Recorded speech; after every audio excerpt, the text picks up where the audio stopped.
stood in my new kitchen, staring at a counter full of food I'd spent 2 days preparing and realized no one was coming. The lasagna was still warm.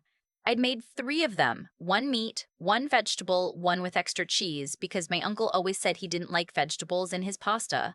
The garlic bread was wrapped in foil. The sparkling cider was in the fridge because my mom doesn't drink and I wanted her to feel included. I had a playlist going. Some Fleetwood Mac, a little Stevie Wonder, some newer stuff I thought my younger cousins might like. I bought paper plates with little sunflowers on them because I thought it would feel festive without being over the top. I had been planning this housewarming for 6 weeks. 6 weeks of saving receipts, measuring rooms for furniture placement so there'd be enough space for everyone to move around, buying extra folding chairs from Target because I only had 4 dining chairs and I was expecting at least 20 people. I'd sent the invites in a group text 3 weeks out, then followed up 2 weeks out, then again 5 days before. My mom confirmed. My dad said he'd be there. My brother said probably. My aunt said she wouldn't miss it. Probably should have paid more attention to that word. Probably. I moved into my house in October. It was a small craftsman-style home in a quiet neighborhood outside of Columbus. Nothing fancy. 3 bedrooms, original hardwood floors that creaked in a specific spot near the hallway closet, a backyard with a dying apple tree that I'd already decided I was going to nurse back to health. It was mine. I had saved for 4 years, worked overtime every tax season, I'm an accountant, skipped vacations, brown-bagged my lunches, declined birthday dinners at nice restaurants because I had a number I was trying to hit. I hit it in August. I closed on October 3rd. I cried in the driveway after the realtor left. Happy tears. The kind you can't stop even when you try to look composed. The thing about buying a house when you're 29 and the first in your immediate family to do it is that everyone has an opinion. My dad said I was buying in the wrong neighborhood. Too far from family, he said. Which I didn't understand because my parents lived 40 minutes away and had never once driven 40 minutes to see me when I was renting. My mom worried about the roof. My brother asked if there was enough room for him to stay over, which I found odd since he has his own apartment. My aunt asked right away what the square footage was, which I initially thought was just curiosity until she followed it up with, "So you got plenty of room." That's good. I filed that comment away and tried not to read too much into it. The housewarming was set for a Saturday in November. I took the Friday off work to clean, cook, and set up. I drove to the flower market early that morning and bought 2 big bundles of sunflowers and some greenery to put in vases around the house. I set up the folding chairs. I lit candles, the kind that smell like cedar and clove. I put a little handwritten card on the entryway table that said "Welcome home" because I'd seen someone do that on Pinterest and thought it was sweet. I wanted people to feel like they were walking into something, not just a house, but a home I'd built. By noon, I was ready. The party was supposed to start at 2. At 1:30, I got a text from my cousin saying she couldn't make it. Her kid had a fever. Okay, that happens. I texted back that I hoped he felt better. At 1:50, my dad called. He said he and my mom were running a little behind. I said no problem, the food would stay warm. He said okay, they'd be there by 3 at the latest. At 2:15, 3 of my work friends arrived. They were wonderful. They brought wine and a little potted succulent and walked through every room making compliments that felt genuine rather than performative. My coworker Denise, not in the name list, kept saying, "This is so you," about different corners of the house, which made me feel seen in a way I hadn't expected. But my family wasn't there. 3 o'clock came and went. I texted my dad. He said they were still on their way, traffic was bad. Columbus on a Saturday isn't exactly gridlock, but okay. At 3:30, my aunt texted, not to say she was running late. She texted to tell me she was at my brother's new apartment. My brother had just moved into a brand new luxury apartment complex the week before, the kind with a rooftop deck and a gym and a package locker system. He'd been talking about it for months. I'd helped him move, took a day off work, rented a van, carried boxes up 3 flights because the elevator was occupied. I hadn't complained once. My aunt's text said, "He's got a rooftop view. We're all up here. It's gorgeous up here. You would love it." I read it twice. Then I looked around my kitchen. At the 3 lasagnas. At the sunflowers. At the folding chairs I'd borrowed from my neighbor because I wanted to make sure everyone had somewhere to sit. I didn't respond to my aunt. At 4 o'clock, my parents still weren't there. I called my mom. She answered on the 3rd ring, and I could hear people in the background. Music. laughing. I recognized my brother's voice. "Mom," I said, "where are you?" She paused. "We stopped by your brother's place to see the new apartment. We figured we'd head over to you after." The party started at 2. "I know, sweetheart, but we haven't seen his new place yet, and he was so excited to show everyone. I've been planning this for 6 weeks." Another pause. "We'll be there soon. Save us some food." She hung up before I could say anything else. My work friends stayed until almost 6. They helped me eat the lasagna and we sat on the floor of the living room because the folding chairs felt silly with just 4 people. Denise brought up her Bluetooth speaker and we listened to music, and I tried very hard to be present in the moment because these 3 people had actually shown up and they deserved my attention and my gratitude. I wasn't going to let my family's absence swallow the whole evening. But it did. In the parts in between. When I went to the kitchen to refill drinks and stood there for a second too long looking at the garlic bread that was going cold. When I passed the entryway table and saw the little "Welcome Home" card I'd written, and felt something twist in my chest that I couldn't name. Not exactly sadness, more like recognition. Like a thing you'd suspected about yourself for a long time had just been confirmed. My friends left around 6:15. I hugged Denise at the door and she whispered, "I'm so proud of you for this house," into my shoulder, and I had to breathe carefully so I wouldn't cry. My family arrived at 6:40. My parents, my brother, my aunt, and 2 cousins. Not the one with the sick kid, different cousins, all walked in together like they were arriving at the right time. My brother had his hands in his pockets and he looked around the house with an expression I can only describe as politely unimpressed. My mom hugged me and said the kitchen smelled amazing. My dad said the floors were nice. My aunt said, again, "You've got a lot of space here." No one apologized for being 5 hours late. No one mentioned the party had started at 2. I served them food. I smiled. I showed them the backyard and pointed out the apple tree and said I was going to fix it up in the spring. My brother said it looked like a lot of work. My aunt asked again about the square footage. I told her. She nodded like she was calculating something. After dinner, when my parents were in the living room and my brother was on his phone and my cousins were looking at something in the backyard, my aunt sat down next to me at the kitchen table. She said, "You know, things are really tight for your cousin right now." I said I was sorry to hear that. She said, "He's looking for a place, just temporary, a few months." I said nothing. She said, "You've got that 3rd bedroom just sitting there." I looked at her. "I use that as an office. It's got a closet, though, and you've got all this space." "Aunt, I just moved in 3 weeks ago." I know, I'm just saying, it would help him out a lot." I got up to clear the dishes. Later, when everyone was leaving, my mom pulled me aside in the hallway. She had this look on her face that I'd seen before. The one she puts on when she's about to say something that she's going to frame as concern but is actually a request. "I was talking to your aunt," she said. "I figured. It would really mean a lot to the family if you could help out.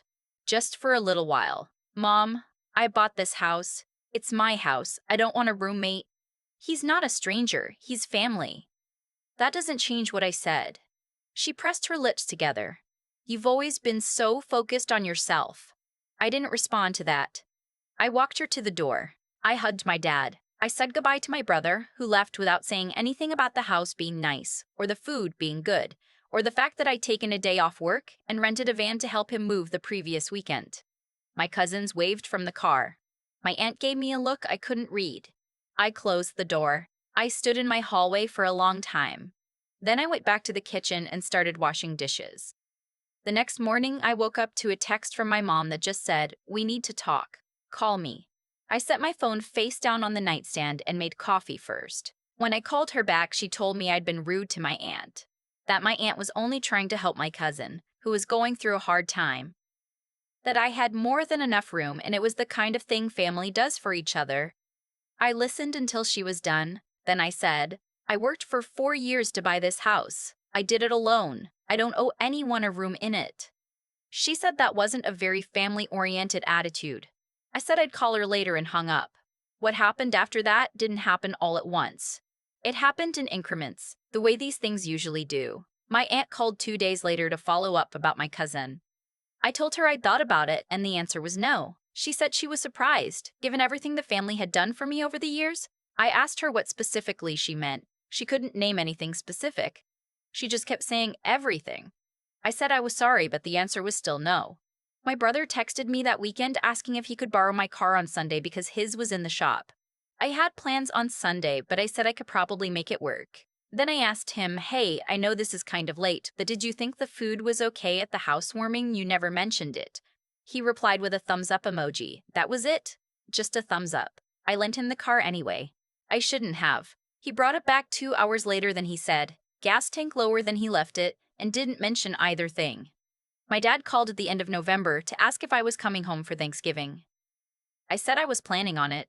He said, good. Oh, and your cousin is going to be there. Maybe you two can talk about the room thing. I said I'd already given my answer on that. My dad said, just keep an open mind. I said I would, and then spent the whole drive to their house dreading it. Thanksgiving was fine on the surface and uncomfortable underneath. My cousin barely looked at me. My aunt was polite in the pointed way that means she was not actually pleased with me.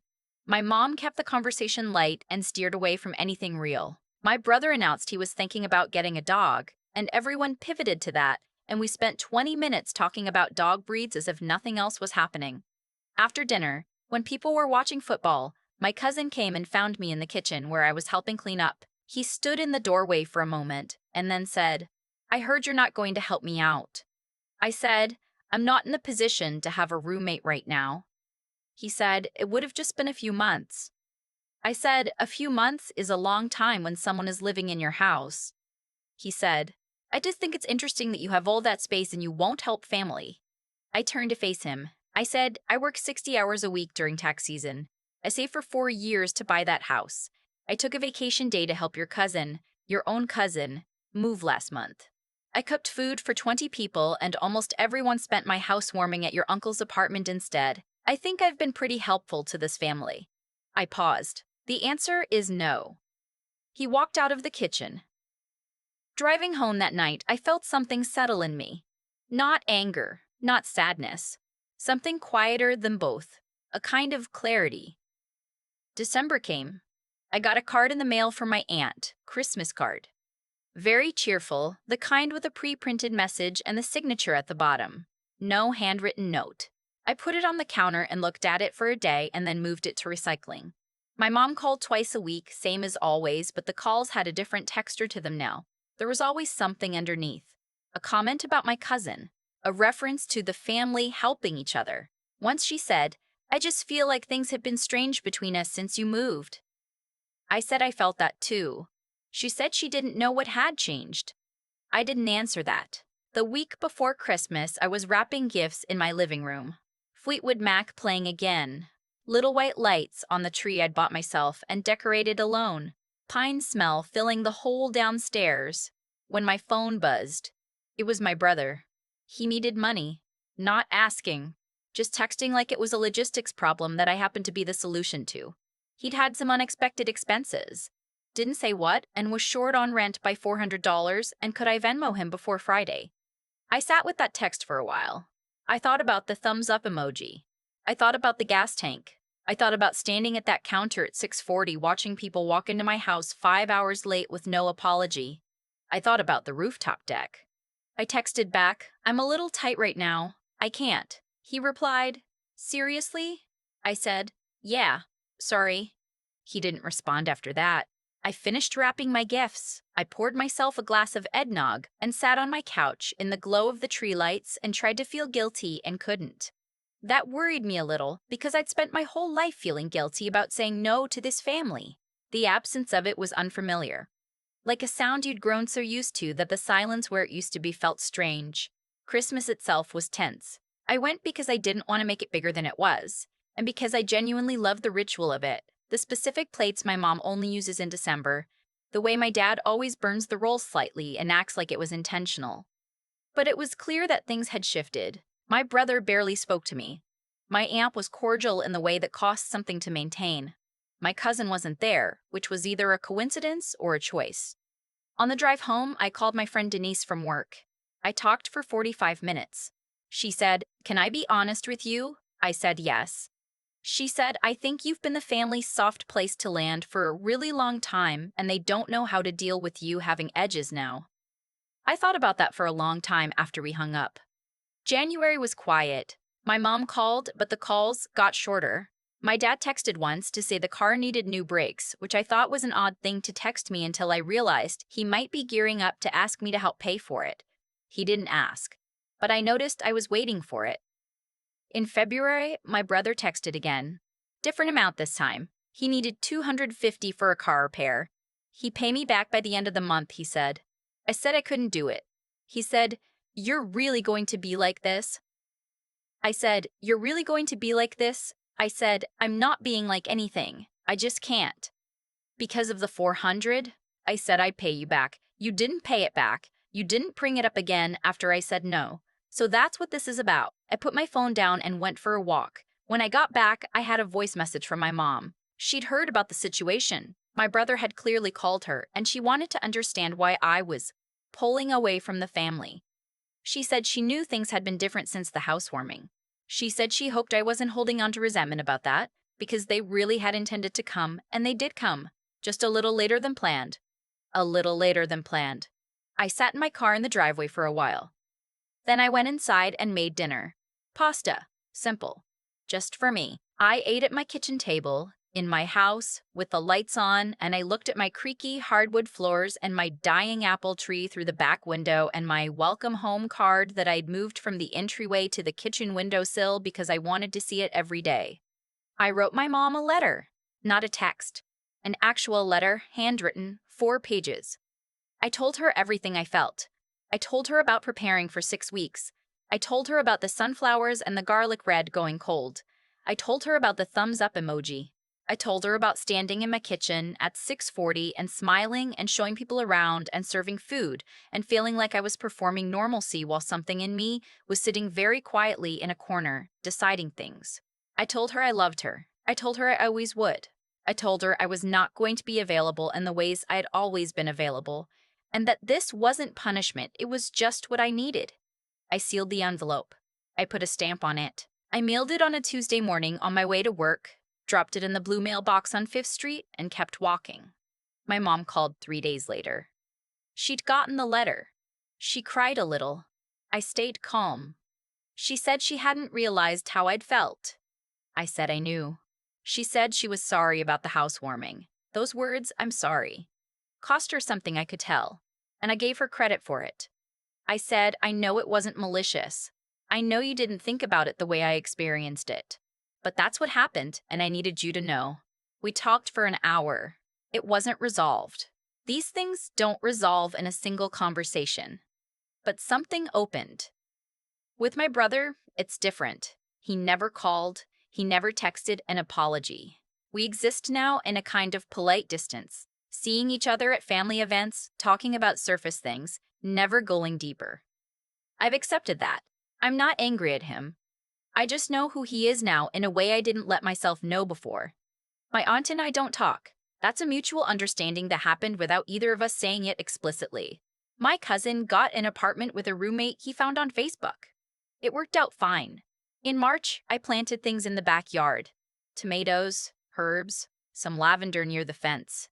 I'd watched 17 YouTube videos about how to revive an apple tree, and I followed the instructions, and by April, there were little buds starting on the lower branches. I stood at my back door one morning with coffee and just looked at it for a while.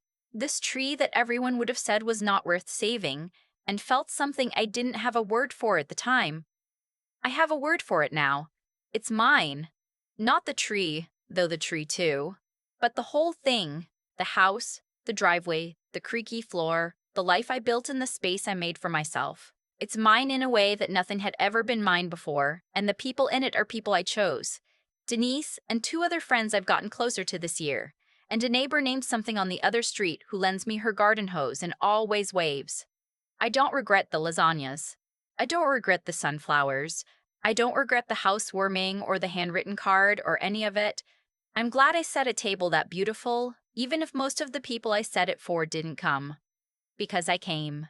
I showed up to my own life, and I kept showing up, even after the people I expected to stand beside me chose a rooftop deck instead. And eventually, I stopped waiting. That's not the dramatic ending I think some people expect from a story like this. There's no big confrontation, No viral text thread, no moment where I said exactly the right thing and everyone went silent. What happened was smaller and slower and more permanent than any of that.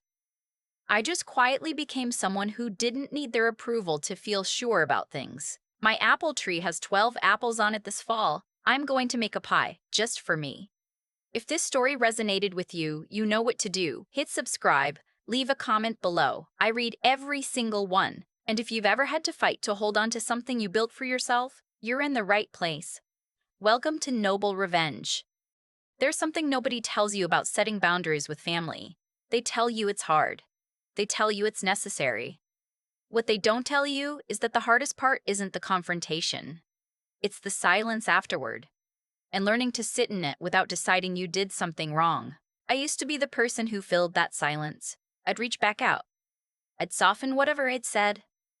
I'd find a way to make everyone comfortable again, usually at the expense of whatever I'd just stood up for. That was the pattern for most of my 20s. Say something true, feel the room go cold, immediately start walking it back. I thought that was what being a good family member looked like. I thought keeping the peace was the same thing as maintaining the relationship. It isn't. I know that now. What happened with the housewarming wasn't just about one missed party. It was the moment I finally had evidence for something I'd suspected for a long time, but had never let myself name clearly. That I had been available to my family in ways they had never been available to me, and that they had come to count on that asymmetry without ever acknowledging it. The food going cold on that counter wasn't just disappointing. It was clarifying. Sometimes you need one moment that's concrete enough, specific enough, that you can't talk yourself out of what it means. I don't think my family is made up of bad people. I don't. My mom loves me. I'm certain of it. My dad would show up if I were in real trouble. My brother is just someone who's still figuring out how to think about other people consistently, and maybe someday he will. But love and accountability are two different things, and for a long time I've been accepting the love and not asking for the accountability, which meant I was only ever getting half of what a real relationship requires.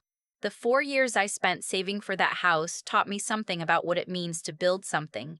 You don't build it by waiting for circumstances to be perfect or for other people to hand you the foundation. You do it by making a decision and then making another one, and then getting up on the mornings when the number in your account hasn't moved much and making another one. Discipline isn't dramatic. It just looks like Tuesday and Wednesday. And the Thursday after that, that's the same thing I had to apply to my own life when it came to the people in it. The choice to stop being endlessly available to people who took that availability for granted wasn't a dramatic act. It was quiet. It was a letter I mailed on a Tuesday morning. It was a text I didn't send back. It was learning that saying no to one thing is always saying yes to something else, and that what I was saying yes to was my own peace, my own time, the life I had actually worked to build. Denise said something to me once that I keep coming back to. She said I'd become someone who had edges now.